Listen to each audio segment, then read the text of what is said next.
విసలన్న అన్నాడు, అన్న ఇన్ఫెక్షన్స్ ఉంటాయి, మీరు బాగైన తర్వాత వెళ్తారు కదా, 4 రోజుల తర్వాత మీరు క్లాస్కి వెళ్తురు అన్నా.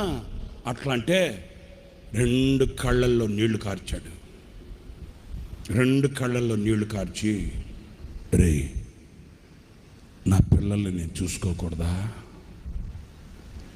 నా పిల్లల్ని నేను చూడాలిరా, నా పిల్లల్ని నేను చూడాలిరా. ఆయన కళ్ళల్లో నీళ్లు చూడగానే ఏం చేయాలో అర్థం కాక ఆయన మంచాన్ని అట్లాగే బయటకు పట్టుకొచ్చేసి బైబిల్ సెమినార్కి తీసుకెళ్ళి ఆ బైబిల్ సెమినార్ పిల్లలకి కనబడేటట్లు మంచాన్ని ఇట్లా ఏటవాలుగా పెడితే మైక్ కూడా పట్టుకోలేని పరిస్థితుల్లో మేము ఒకరు మైక్ చేతి దగ్గర పట్టుకుంటే మరణమనే మంచం మీద పడుకొని కూడా తన బిడ్డల్ని కళ్ళారా చూసుకొని 30 గంట వాక్యం చెప్పాడు వాళ్ళకి.